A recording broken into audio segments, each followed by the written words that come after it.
as we were getting people started. So welcome everyone. Thank you so much for joining us. From Passion to Practice, a woman's guide to launching a successful dental business. I am really honored and inspired by the person that I have sitting right next to me today, because she is someone that is not only a family member. Just so you know, we're in my living room as we speak and making sure that there's not a lot of noise going on, which is sometimes something that we can't control. But ultimately, we have prepared for you a very insightful conversation where we're going to be focusing on the challenges that, as women, specifically this month that we are celebrating International Women's Day, and we are talking a lot about, you know, the challenges and all of the achievements that as females we have been able to accomplish. But at the same time, we have a lot of, you know, challenges when it comes to our profession, when it comes to balancing our lives as mothers, as sisters, as spouses. And we want to be able to have a community where we feel at ease having conversations with one another. And so again, thank you, Magda, for taking the time to have this conversation with me and share your knowledge. So as we go through the agenda today and the full, you know, topic that we put together, you're going to notice why it is so important for you to stick to the end, and how we're going to take you from taking the dream of starting your first dental practice and turning that into a reality for all of you. So welcome as you join us. You know, at the end, the agenda is going to be, we're going to have this conversation for about 40 minutes or so. We're going to open Q&A. You can unmute yourselves. We want to get to know you. We want to interact with you and answer any questions along the way. But Magdalena, thank you so much for your time tonight and coming from upstairs. Yes, I mean, we are sister-in-laws, so we do live in the same house, and don't mind, you know, the pets. We have a dog and some cats that follow me everywhere. Awesome. But yes, as Maritza was saying, being a woman, it has its challenges and its rewards, right? Because we are passionate and we have to deal with a lot. And sometimes we want to be that superwoman. And I'm not saying that we are superwomen, but there are ways, you know, of managing, you know, especially if we are well informed. So Maritza is gonna give you guys, I guess, a bit of a background of, you know, how we started MDent, you know, my and the history and what makes us, you know, like what drives us. Yeah, yes. Awesome. So this conversation is because in reality, we all have this dream, right? Or like, if you're ever put in a position where you're at crossroads with having a dream of starting your first business, and also all of the challenges and the struggles that come with the fears of the unknown, and balancing your life, and you're thinking, it's starting my business or starting my own practice, something that is meant for somebody else and not me. And the reason why MDent exists today was born out of a situation that was a challenge for Magdalena. It was a challenging time for me. And out of that challenging time was, you know, born an opportunity. And so for a lot of my, you know, clients and a lot of the doctors that I have the opportunity to serve and to, you know, they inspire me because they are taking this, they have gone through the same process that Magdalena and I went through as we were embarking into our own path and journey into practice ownership. So Magdalena, I want you to tell everyone the story of, you know, what, just so that everyone knows, MDent was born out of that situation where that Magda is going to share with you, but she had been the person that inspired me and motivated me to quit my job and to start MDent. So, but I want you to talk to us about where were you in your life? Tell us about who you are. And I'm going to tell you a little bit more of the accolades and all of the things that Magda brings to the table. But I want you to share your story. How did you go from, you know, from your career as a woman, and what led to you starting your own company? Okay, so it's a really interesting story. But I was in the corporate world. You know, I have a business background.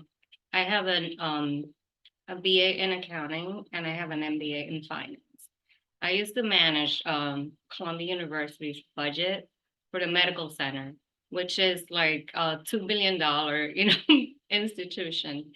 I was getting to a point that I had to make a decision because I had a small child, and it was either, you know, continue on my, corporate journey, or come up with something to balance, you know, the fact that what actually made me do this was more, I remember like one time I left my house like around 7, and I got home at 9.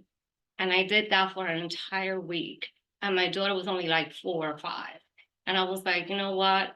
I don't want this. I want to achieve life work balance. I want to raise my child.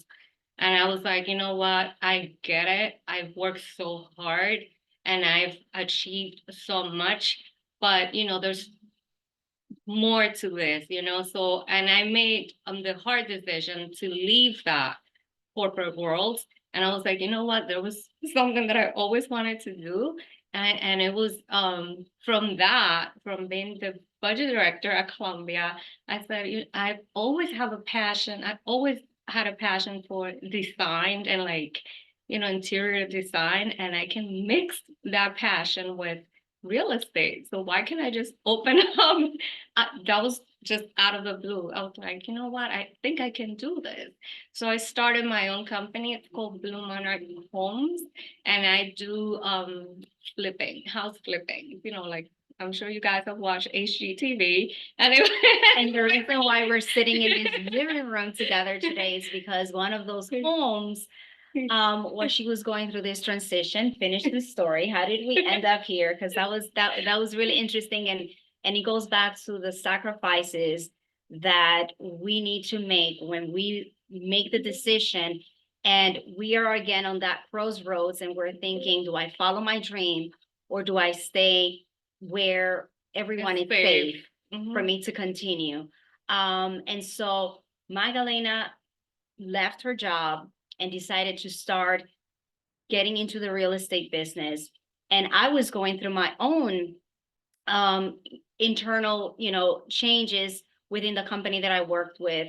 After having worked there for 18 years, we turned into a DSO. Again, Magdalena had the background of working for a corporate company. A lot of our clients are either working for a DSO as an associate, or they're working for a small practice.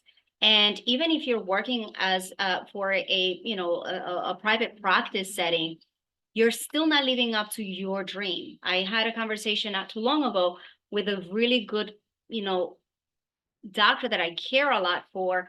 And one of the things that she said was, you know, like, I've been working for the same dentist for 10 years, and I have reached a point where they're opening a second location and there is not a partnership in the, you know, in line for me. And I'm looking at, you know, my daughter growing and my children, and I'm thinking, again, the crossroads that we're talking about, do I pursue this dream, or do I stay where I am working on turning somebody else's dream a reality? And so for me at the time, you know, that when this was all happening to Magdalena, and this is why it's so important to have a support system, she approached me and she said, you know what, you have so much experience opening dental practices. You can definitely, you know, I can definitely see you helping dentists independently from this, you know, position that you're in. I was similar to Magdalena, driving around from location to location, 6 hours, 3 hours, 5 hours. And I had a really good position in terms of regional manager, really great salary. And I found myself on the crossroads that we're talking about tonight. And I said, I'm going to take the road less traveled. And I also decided to quit my job. And, today we're sitting here. Magdalena is investing in real estate back home. I just, have like a little home that I'm going to go, like my vacation home also. And these are things that when we look at the end result, we think to ourselves, wow, how lucky is this person? Like I wish I could be in that same, but the road and the path and the journey has been one that has required a lot of us as individuals. And the first step is to take action. And my goal for tonight's webinar with you all is to inspire you to make the changes that are necessary for you to be where you are and get the level of, things of life that you deserve, right? Whether it is being able to spend more time with your family, financial freedom, your lifestyle. And there are questions that definitely are going to come about because you're going to want to know, how can I get there? And hopefully you'll have some of those answers as we go through our presentation tonight. And towards the end, if you have any questions, definitely we're going to open up the floor so that you can ask those questions to us. And again, don't mind the cats. We had to keep the doors open for them. That's just, what we are. And so just to wrap up and sort of like take us to where we are today and why we decided to do this and in this living room is because one of those houses that Magdalena found through her new business was this house. One of the things that we have to do when we are embarking on our journey to start our businesses, and we have our spouses, and we need to find a way to financially make it feasible for us, we have to compromise and make changes. So Magdalena lived in a house where, she had really high expenses.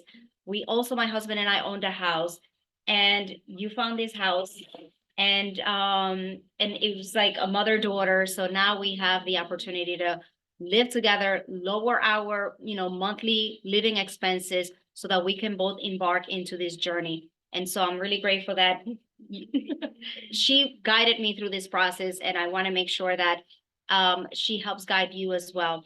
And together we combine our experiences to make sure that this is going to happen. But again, a lot of the opportunities that are out there in terms of starting our own businesses come with challenges. And those challenges come from not knowing what you need to do to get started, who to trust, the type of where you can open your practice, how much is it going to cost you to start your practice, how do you keep yourself anchored and develop a plan to help you build a practice that is both fulfilling and profitable, where you're not coming back home to your spouse or having financial difficulties that will lead for unhappy, household relationship, turnover with your team in the office because you are unable to sustain running the practice full time and you have to hold multiple associate positions. So those are the things that become challenges. And we have a lot of our doctors that we speak to all the time, and we want to help you avoid making those costly mistakes that take away the joy of being a business owner and all of the benefits that you can enjoy from there. So a lot of the challenges and things that we face as business owners is what we want and the reality and the challenges that we face as we go through there.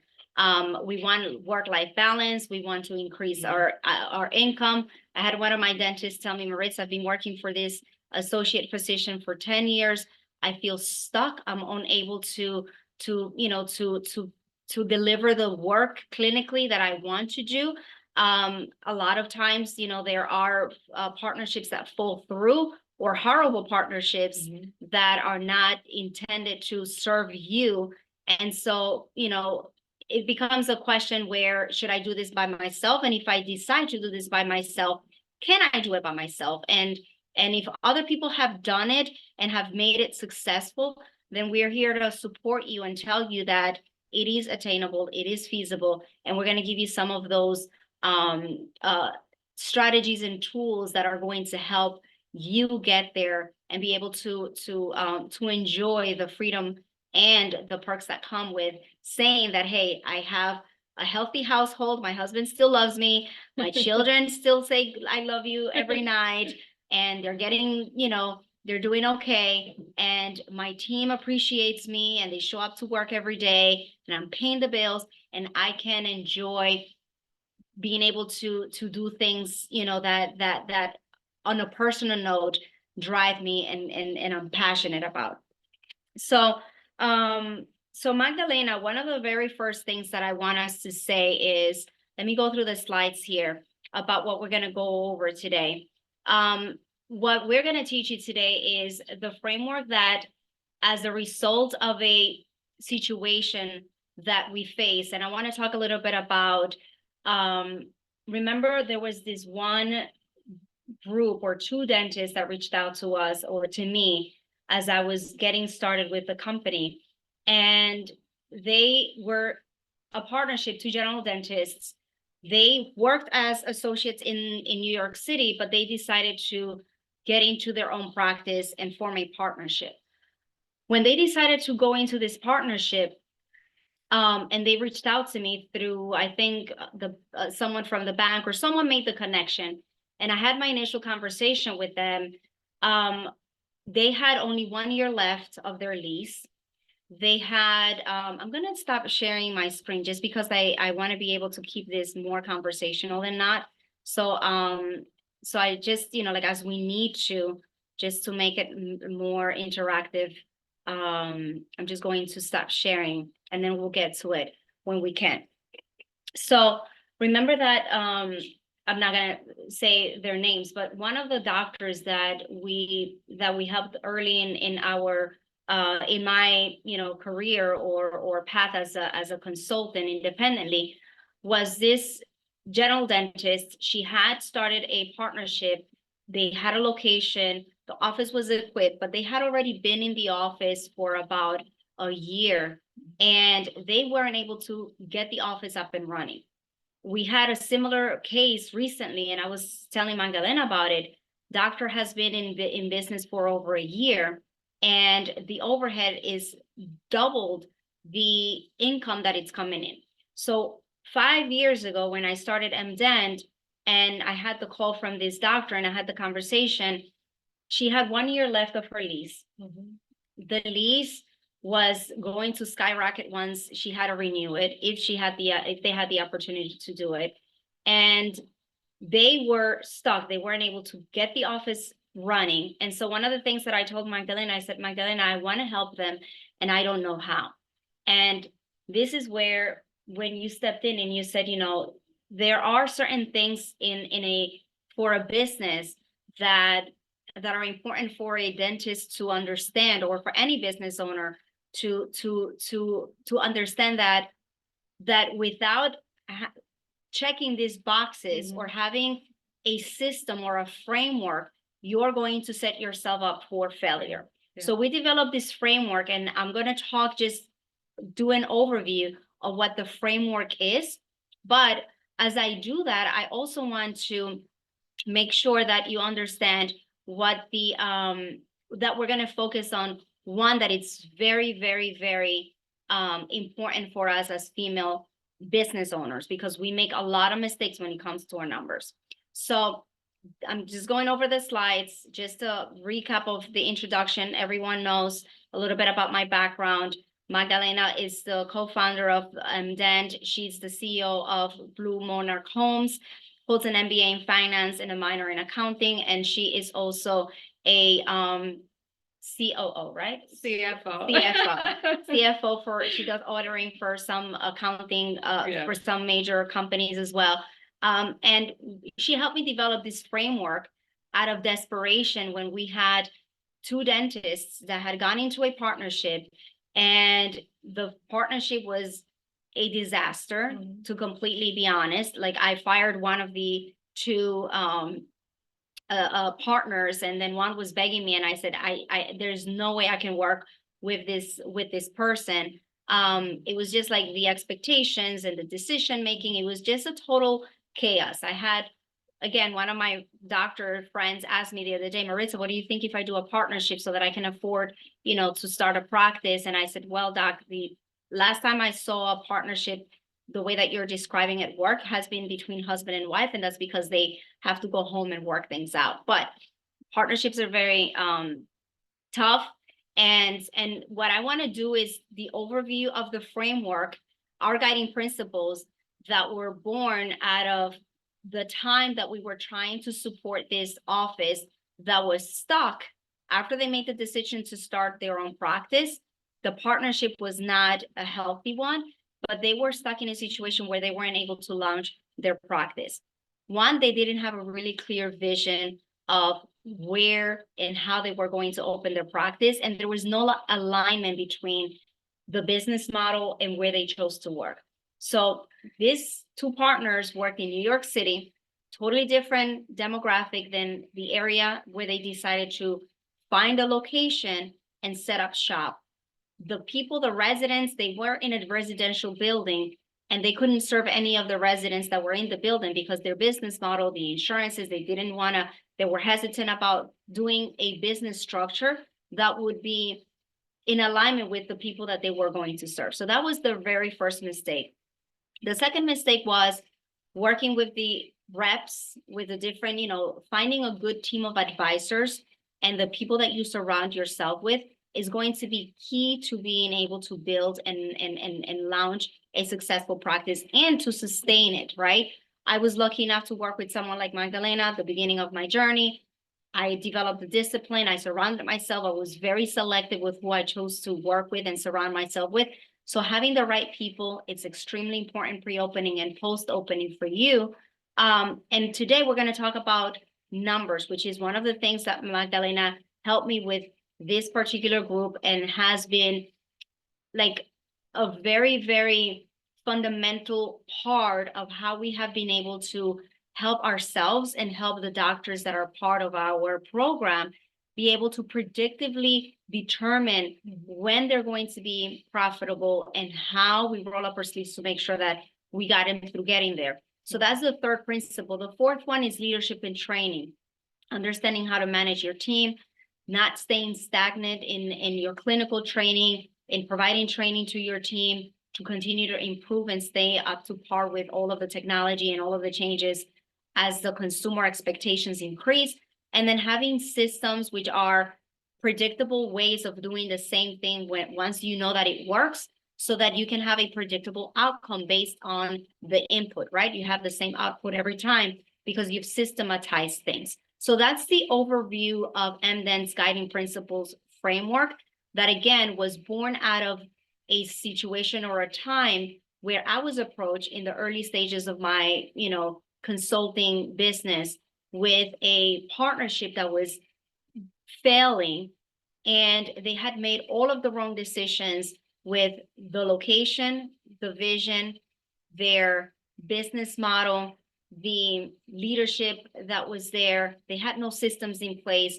And Magda is going to talk a little bit more to you guys, because we are talking about, out of all of these different principles, which we have a process for each of those to ensure that our clients are taken care of, we are going to emphasize a little bit about what it looks like as far as understanding your numbers. So the questions that I have for you, Magda, is for a startup practice, what are some of the important numbers that they cannot miss? And for those of you out there, because we have first-time practice owners sometimes want to consider acquiring a practice versus, so walk us through that journey and tell us what is going to be a water. If it stays dry, wet. Dr. Leah, how are you? Yes. So walk us. I'm so sorry. That's okay. So Hi, how are you guys? We're doing good. Just mute yourself, please, so that we don't lose our mode. I can mute her. Oh, there. Okay. So let me give you a bit of a background on how this came about. So at the beginning, I told you that I used to work for Columbia University, the medical center. So I'm used to working with doctors. And one of the challenges was, like that I mean, I was hired to do this, to do trainings. And because Columbia, although it is a university, it functions as a business. You know, there's private practice, and also the relationship with the hospital. So all those revenues flow through the medical center, through Columbia. So one of the things was, you know, when I was hired was to teach doctors to understand their own of numbers, you know, their financials. So I'm very familiar, and thing that was really like, I'm very passionate about teaching, and I felt, you know, you guys work so hard at going to school, you know, and doing your practice. And I was like, but this, when you start a business, like, you also need to have that understanding that you have half of the road, it's already like walked, you know, but now it is a business. You have to understand, you know, what your revenues, you know, and what is a revenue item, what is an expense, and what is your break-even point. And I think that was what started all this. And I was like, how do they choose this practice? You know, and you know, so one of the first things that I ask the doctors when they come to us is, are you open to do a startup or an acquisition? You know, if you are doing a startup, there's, you know, we have mastered this, because most of our clients do open startups, but we also, you know, because I have such an extensive, you know, business background, I can actually look at both. You know, when you look at an acquisition, what are the things you should be looking at before you even decide, you know, yeah, this is a great idea. But for a startup, you know, first of all, like, your financing is like when you're gonna buy a house. You need to know how much a house you can afford. The same for before you even start. It's like, how much money can I afford? You know, so that you know more or less, oh, okay, so I can apply, I can get approved, you know, for on average, most of our clients are approved between like $600,000 and $750,000. So that's the average, you know, startup cost. But then, you know, after that, then we say, you know, what is your location, your preferred location?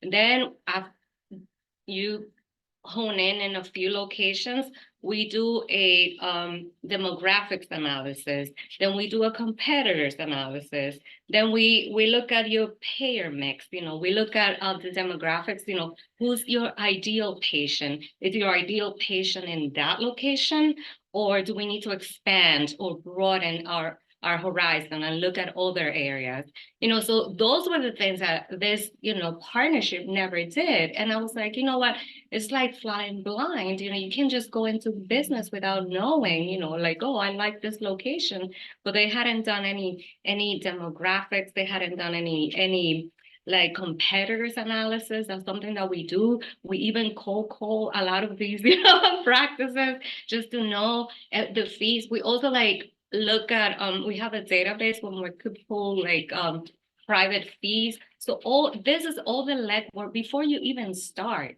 you know, so and I was like, you know, that's for a startup. But what about an acquisition? You know, that sounds tempting to a lot of our clients. And I was like, yes. But in order to do an acquisition, we had to do a practice valuation. So I need to analyze the financial statements for, you know, for at least 2-3 years. And not only that, remember, if you are acquiring a practice, you're also going to acquire their existing culture. And I think that's something that a lot of dentists don't realize, that, yeah, you are going to inherit a lot of those employees. You may inherit, you know, like, and then it's not the same as starting your own practice and saying, you know what, I decide, I hire my people, we train them. But that's also like another challenge. So that's even before you begin.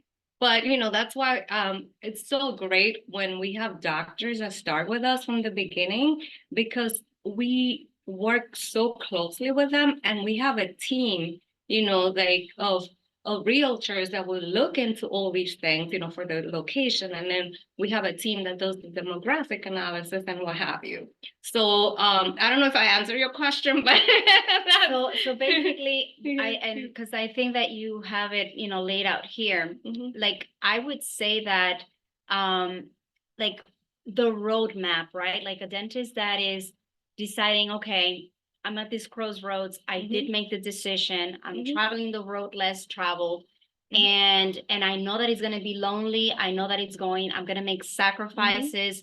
But at the end of that road, I know that the destination that I'm going to reach is going to be one where I'm going to be fulfilled, because I'm going to be able to get to live up to my dream of not only being an associate, not only being a mom, not only being a wife, but being someone that I was having a conversation with Dr. Kovler, one of our clients who recently opened up her practice in Michigan.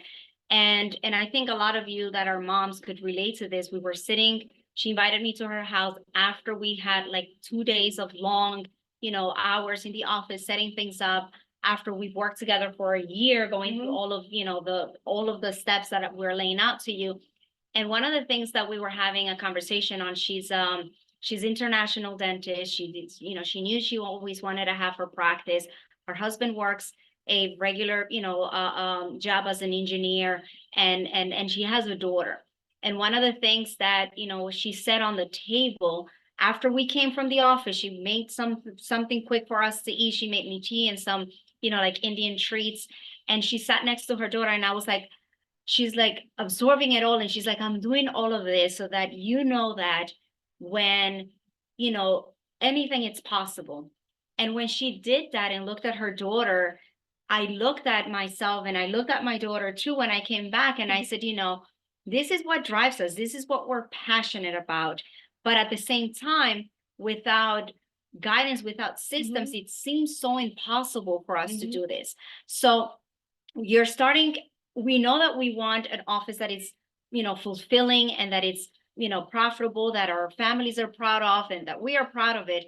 But the very first step, as you laid it out, like as the numbers that you need to know as a startup, because we are, as first-time business owners and as consumers, we tend to go with the flow. One of the mistakes that the two partners did was they basically allowed the equipment reps to equip the office. And by the time they were working, they said to me, one of them, Maritza, can you teach me how to do the front desk staff? Because we cannot afford, we have absolutely no working capital for us to do any marketing, for us to launch the practice or do anything. So can you train me? And how do we pay you? Can we do this break-even analysis? We're willing to do a partnership off the table with you so you can save us from drowning and having to turn the office back. And so one of these things that Magdalena helped develop for us was understanding managing your numbers from as a startup. And one of those things is, you first have to start creating a budget. So talk to us about the process of, like, we have a client right now that just went to look at equipment after we selected the office, and you help, update the budget and all that. So when you work with us, I think this is our roadmap. Can they see the screen? I think so, are you sharing? Hopefully. Yeah, so this is the roadmap, so we work with you from the beginning, as I said, but once you've made that decision that you want to do a startup, the first thing is to create a budget. And that budget is going to be closely monitored. So we would work with you on your startup budget, centralizing all the costs. We will help, negotiate with vendors, with, let's say, we would hire the staff, we would train the staff, we would keep track of all the equipment. Sometimes, we negotiate, not only negotiate the equipment, but also the fees. That's the most important thing. It's like making sure it's like, it's not that we get the first fees. We actually do the negotiation, because we have a lot of experience and we know, and we've worked all over the country, we do have a centralized database where we can actually look and see, you know, what fees we've gotten before, and also compare the fees, you know, that other doctors are getting. So we do negotiate directly with, you know, the PPOs. So that's one thing. So you have that, you have your startup budget. We work with you to stay within that budget, because that's key. You know, if you go over budget, then you're starting already in a deficit, and we don't want you guys, you know, to start off with a deficit, because it's gonna take some time for you to break even, you know, as your practice, you know, ramp up. So another thing is finding your break-even point. I know that I talk a lot about break-even, and it may be a foreign concept to you guys because I am a financial person, but a break-even point is when your revenues equal your expenses. So what we try, you know, is for what is your break-even point? Yeah. So it's maybe you can move to the next one. So that's the point when your revenues equal your expenses, as I said. So we after we are done with the initial phase, the startup, you know, you already have your equipment and also the what do you mean, the negotiation of the build out, and you're ready to start your practice, that we've negotiated all the fees, then we master, it's actually proprietary, you know, we master this worksheet where I will work very closely with you and determining what is your break-even point, how many patients do you need to see on a weekly, on an hourly basis, weekly, monthly, yearly, to achieve your goal. And our goal is that you should be covering your costs within your first, you know, my goal is month one, but, you know, realistically, most of our clients break even by month 3. And from there, maybe you can move on to the next, you know, slide. I know that I may be going a bit fast, but these would be your like operating expenses. So your operating expenses are your salary. That's the bulk of your expenses. And then you are gonna have probably rent, you know, which is the other big item of, and then, you know, and then overhead, which will be your supplies and marketing costs and accounting and all those legal fees, credits, and all that good stuff. So one of the things that, again, this whole concept and this framework was developed because there was this failing partnership, and I wanted to help them understand how many patients they needed to see in order to cover costs.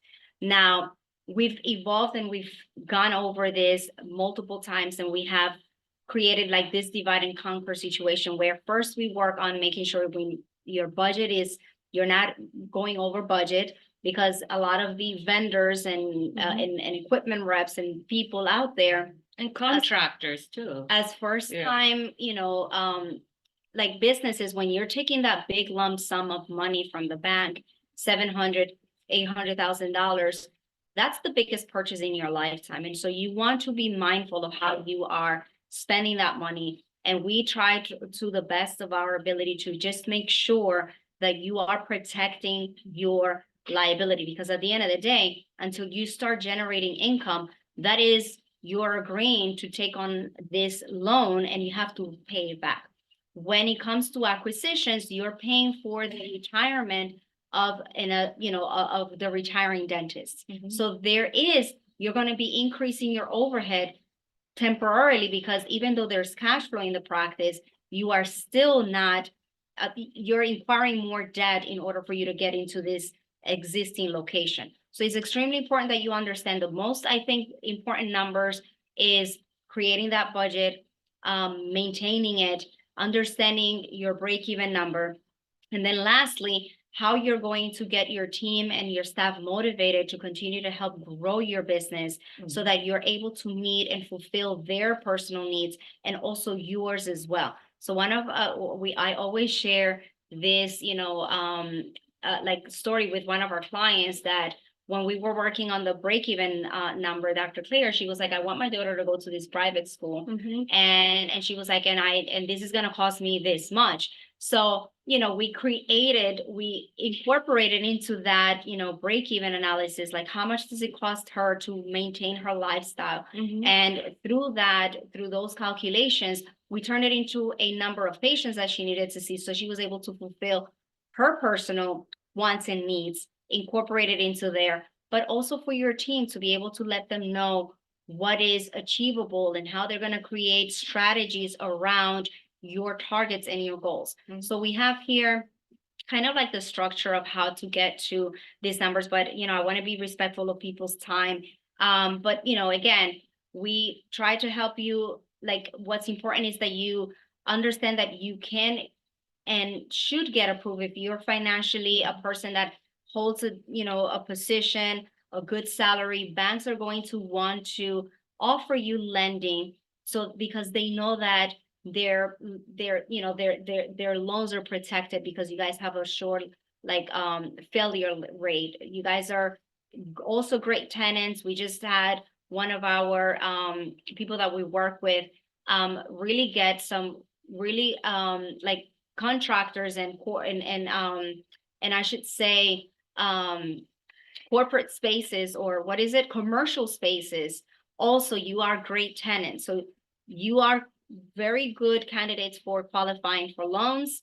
You are also very good tenants, so landlords are going to want to rent to you, but you want to make sure that you have a really good lease negotiated in order for you to make that part of your break-even analysis and the terms of that lease. Because again, one of the mistakes my partners made were that they went into a place, saw the building, looked at the space and said, oh, we should open. They spoke to the landlord themselves instead of having someone representing them. And that led to the fact that they were not protected for the terms of the lease.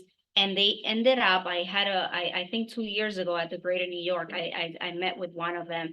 They dissolved their partnership because one of them was, it wasn't going to work out anyways. But at the end of the day, you want to be able to be mindful of these things to avoid making these mistakes. So I think that, generating the blueprint, we went over that, negotiating with vendors, that's going to be important. Now, one of the things that it's for us is very, I should say, rewarding is that you may think that it is not feasible or attainable for you to, as a woman, as a first-time business owner, to be able to accomplish starting a practice that is both profitable and fulfilling. And this is one of the case studies of a dentist, Dr. Lam. She's a periodontist in upstate. And she started her practice. She was, again, being told or by an equipment rep and a financial advisor who said, I can help you open your practice. But she was hesitant, and she said, you've opened 15 offices and you have a great team. So instead of working with a financial advisor, there are so many intangibles and so many things that they don't understand about an actual dental practice. And the beauty about working with Magdalena is that she comes from a background in, corporate large institutions, and she's able to turn that into a blueprint that as small business owners, we can replicate to be able to leverage managing our numbers to better, to better prepare ourselves, saving and optimizing, how we're going to get compensating and all those things, which are so important. So just a couple of case studies here for some of our clients. And another thing that is really beautiful for me is Dr. Peterson, she sent me this message not too long ago.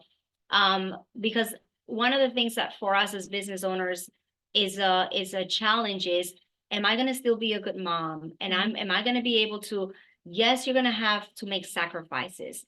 When we get behind a wheel and we're going to a destination, they're going to be, times are going to go up. Sometimes you're going to be down. They're going to be turns. You're going to get lost. You're going to find your way again.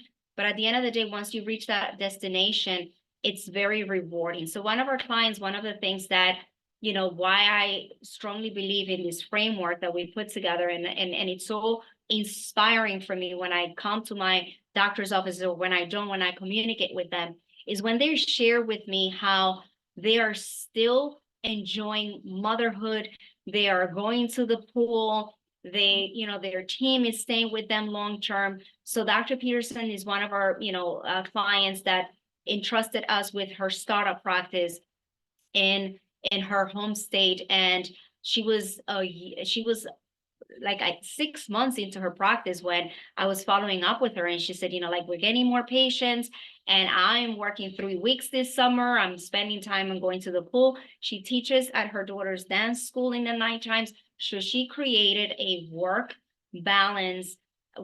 balance and lifestyle that was sustainable and very rewarding for her. So I was very proud of her things. And again, it's not about the money. This is another female dentist that worked with us in Texas, and she was able to, in her first year, reach $1 million milestone, which to us was absolutely, you know, like very rewarding to see. Again, it took a lot of work, and there are a lot of things that go into play. And I don't think this is my this is not my updated thing, but it is. Yeah, your kids are grown. Yeah, no, that's not what I mean. What I mean is that I had some other, you know, some questions and some other parts of this is not the updated worksheet that I wanted to share, but nonetheless, I want to be able to let anyone that has any questions unmute yourselves. This is a time for us to pick our brain, ask us any questions, get to know one another. And if you are ready to embark in the journey of starting your own practice, by all means, just schedule a consultation with us. If you're not ready, then whenever you are, know that you don't have to do this on your own, that you don't need to rely on people that come with the financial background alone or the equipment experience alone. You can have a well-rounded team that understands the tangibles and the intangibles that make up for you to be able to launch and grow a very successful dental practice. So from passion to practice, I am looking forward to being inspired by you and supporting you. And I told one of my clients, I think Dr. Park, when we had a meeting on Friday, I said, you know that you are inspired by me, but guess what? You are supporting me, and I'm very grateful to that. So I'm very grateful for everyone who showed up tonight. Dr. Archie, it's so nice to see you here, and Dr. Kim and Dr. Lee. Is that Raina Lee? Oh, yes, it is. So let's unmute ourselves and say hello, so we can get to know each other. Anybody up to say hello? Come on, let's do this. I'm gonna stop sharing. I think maybe they were muted. No, Dr. Archana. Hi, Dr. Archie. Hi, Maritza. Hi, Magdalena. As always inspiring to listen to you both. And I hope, you know, to inspire each other and achieve great heights soon. I know. How's everything coming along with you? Did we get our permits yet? Not yet, waiting with fingers crossed. Waiting, that's exciting. Yeah. So yeah, you should definitely schedule your time with Magda to catch up. I can't wait. I can't wait to start working with you on your blue. Yeah, very soon. Yeah. Anyway, have a good night. It was as usual, very informative and very inspiring. So your story is inspiring to begin with. That's what got me to you guys. So I hope to follow your path and be successful, have that balance. How's the process been so far? Lovely. You guys push me to do things that I don't want to do, things that I don't want to think about. So yes. I mean, it's exciting. Getting out of your comfort zone, you know, but once you get out, you know, I mean, there's so much we can accomplish, you know? I mean, it's just that initial like fear, but fear can push you too, you know? And I feel, like you said, Magdalena, the finances, we are not trained for that. Right. We are scared to talk numbers. It's easy to take the highway and say, oh, I don't want to deal with it. Yep. But that's the biggest, I think, Yeah. challenge that I'm facing. As I told you from day one, you know what, like, I get it because I've worked so closely with doctors, but you are a business owner. Don't you ever forget that. When you have a practice, so the more you know and the more you understand, the better equipped you are. And then, it's not like, I mean, you will have a team that is going to support you. You will have accountants and what have you. But you, as the practice owner, once you understand, because I remember even the dean of the medical school, he was so knowledgeable, that he used to push us, and like we worked, for him, but because he understood the finances, he pushed everyone. So, you would do the same thing with your team, because once you understand the numbers, you can set targets and what that patients, translate to dollars, and those dollars, are profit, so it's not only doing your practice because you're great at it. That's the thing. You guys, when you decide to open a practice, it's because you're good at what you do. But like you also have to combine that with the business sense. And once you do that, believe me, and that's not to say that, quality of care and things like that. It's just understanding and knowing that this is the vehicle that is going to drive the success story of myself, because I started this, but also you have the responsibility of turning your business into the vehicle that also fulfills the personal aspirations of the team that entrusts you with giving you the opportunity to be their leader. And so to me, that comes with a big responsibility. Like I have, we have our team, and I feel like I need to push myself because they're like my children, my employees, my patients.